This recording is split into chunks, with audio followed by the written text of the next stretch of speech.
Thank you, Peter.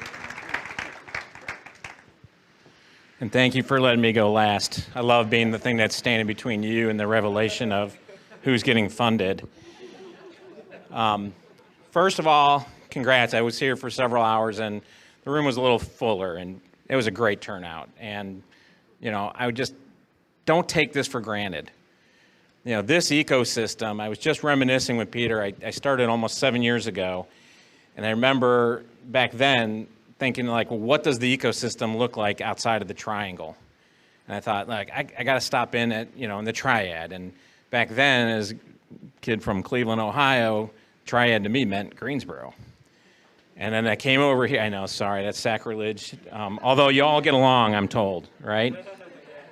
Everybody gets along. But, to see what has happened in Winston-Salem, over the last 6 years has been frankly miraculous. It's great. And that doesn't happen by accident, right? So many congratulations to the team at Flywheel, to Winston Starts, and everybody else that's here. I have done this kind of work literally around the world, and I mean from Brazil to Bangladesh, and this is special. And if you haven't had that experience elsewhere, or if you've never traveled abroad and do this kind of work, you don't have quite that appreciation. So I'm here to hopefully remind you that you have something to be really thankful for. So I'm here just to give you a quick overview of who we are. We are a little independent private foundation. The office is in Durham, but we are focused statewide on advancing entrepreneurship, or frankly, redefining economic development through supporting founders that are starting and growing high-impact companies.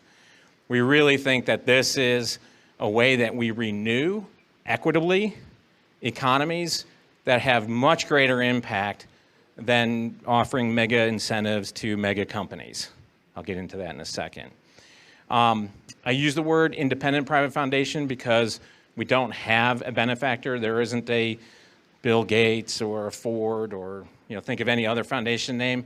Our original corpus came from a state equity investment back in the day, so we really don't have some donor intent that we have to plead fidelity to.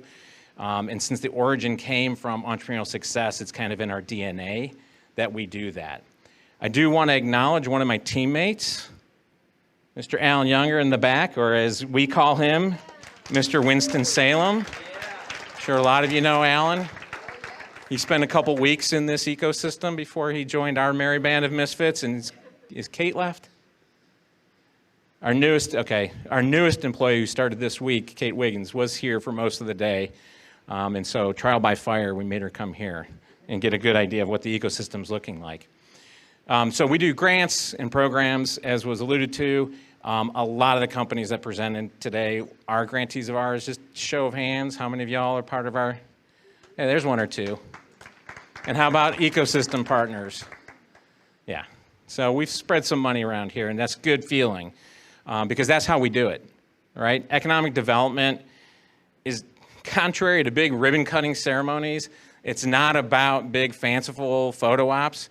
It's about this. It's about grinding it out patiently, with patient capital, with competent people, doing the same thing day in, day out, measuring, modifying as necessary, rinse and repeat. And then finally, 10, 15, 20 years later, you will discover that overnight success. And that's how it works. And one of the ways we do that is through convening like this, right? I don't know about you, but coming out of COVID, this is kind of like chicken soup for the soul. And we love it so much, we're going to do the same thing, but just picture what you saw today and multiply it by 10 to 20x. And that's going to be our summit that we're going to be doing in 2 months right across the street. But before I get there, yeah, hold on, I'm going to do that. I jumped the gun. Let me tell you why we do this. So I think Peter was the first to say, because he's had to listen to me talk a couple times, occupational hazard of taking our money. He said that I give this kind of state of entrepreneurship speech. It's kind of part of my thing in the state of North Carolina. So I did not want to disappoint. I got some fresh data from Secretary Marshall's office. Last year was a record year for startups in the state, and this year we're still keeping that burning pace. We're only slightly off, but like 93,000 new companies took flight in the first 2 quarters of this year. That puts us well over 500,000 over the last 4.5 years. All right? Think about that. That's 500,000 people that are daring to dream, to have the audacity to go and jump into the unknown to start something. But more importantly, they're strengthening our communities with the companies they create and the jobs that come with it. This is data from the Kauffman Foundation. I apologize. It's an eye chart if you're not sitting right up in front. Kauffman's been doing the data set for a couple decades now. The number that I really like to key in on is the startup early job creation number, where in North Carolina we're at 5.78. That's been trending up over the last couple years, by the way. So think about that with every startup, and then multiply that by 500,000, right?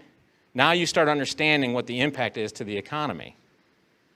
And then superimpose on that every big announcement we hear from the buffalo hunting that is our economic development, where we gave $900 million in incentives to a company to move 7,000 jobs here, right? I would dare to argue we could probably be more efficient at the deployment of capital. Not that I need to tell a room full of entrepreneurs that. So this was something that came up recently. Startup companies still remain the key driver. They are the creators of all net new jobs. And that's a great storyline. Again, it's why we hero worship our founders. They are our hometown heroes. But there's an interesting subtext that's coming up now with all this mega company consolidation. And that is more and more people in the overall labor market, labor pool, are consolidating in larger, older, established companies.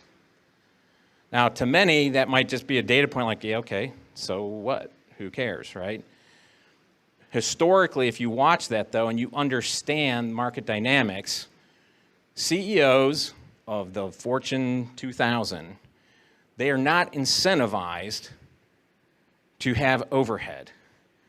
They are not incentivized to spend a dime more than they need to. Quite the contrary, right? In the name of productivity, they are richly rewarded for doing more with less, and that means less employees. So when we see large market, vacillation, whether it's fintech, manufacturing, hospitality, we saw this with COVID, right? Where all this consolidation of employment is, when there's a shock to that system, we get a disproportionate hit. And that's not just to the individuals, but the communities that they live in when they can't make their rent anymore or their mortgage payments. That's why entrepreneurship, what you all do, is key to economic resiliency. It's what your financial planner would tell you. They don't say, take all your money and put it in one company, right? That's why it matters what we do and what you do. So we're going to celebrate that with the summit. This will be November 14th and 15th. That is Monday and Tuesday. That kicks off Global Entrepreneurship Week. And we are so enamored by what's been happening here in Winston-Salem. We're doing it here in Winston-Salem, right over at the Benton Convention Center.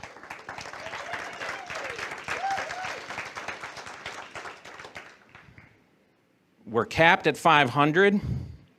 We're almost half sold out, 2 months out. Technically, today is the end of early bird discounts for registration. A little birdie told me that might not get turned off over the weekend, and it might get turned off like Sunday at midnight, but it goes up pretty dramatically after Sunday at midnight. So you've been warned. But what are we going to talk about there? Well, first of all, and most of all, it's going to be a celebration, for us, by us, and the people we collectively serve. So you're going to see a lot of the ecosystem here on display, but also from across the state.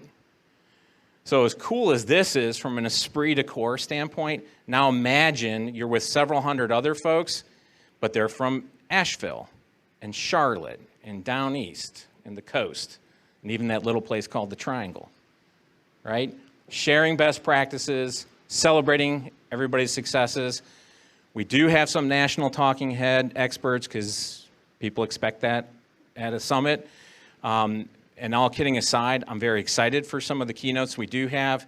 For those of you who attended the 2019 summit or any of my other stump speeches, you know I'm a big fan of a group called the Economic Innovation Group. They are a bipartisan or nonpartisan economic think tank. They're doing a lot of the research about what the economic impact of entrepreneurship is. They also are the publishers of the Distressed Communities Index. Come to find out, their president and founder is a Wake Forest grad, so when we said we were having the summit in Winston-Salem, he was apt to say, yes, of course I will come and keynote.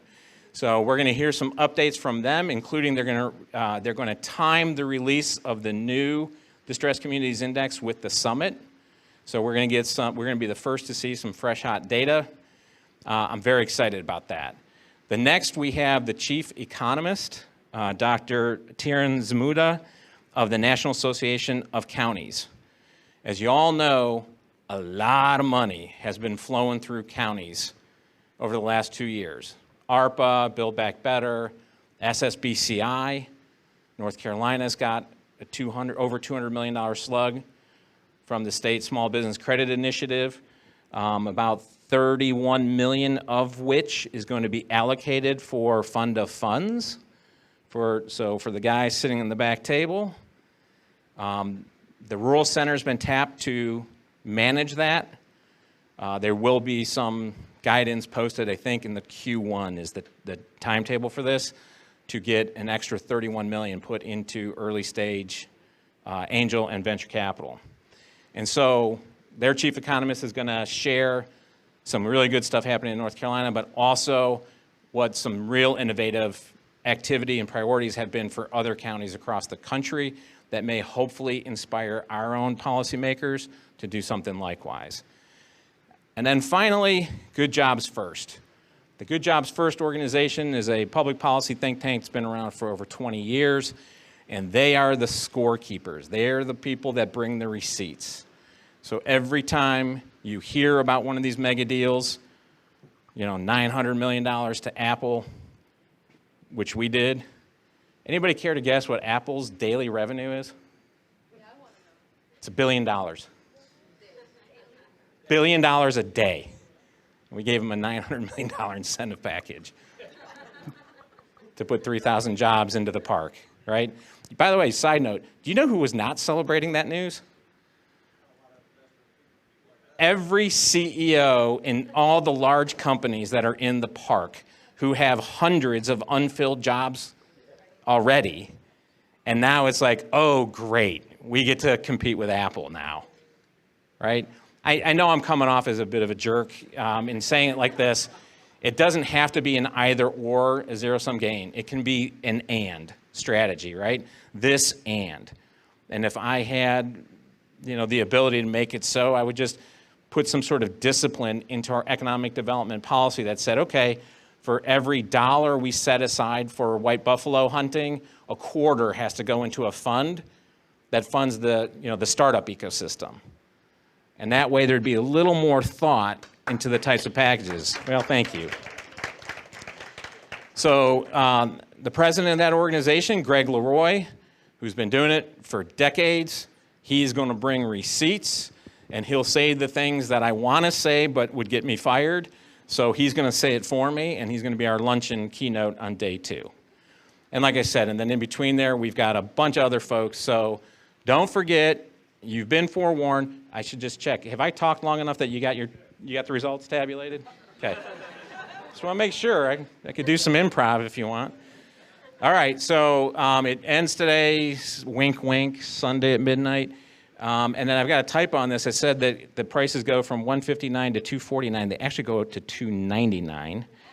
And we have about half of the resource fair tables are left. So about half are sold out because we're capping the number of resource tables because we want you all to feel the love. And I'm really looking forward to being back in 2 months because it's going to be epic, yo, as the kids would say. So with that, Peter, it's all yours.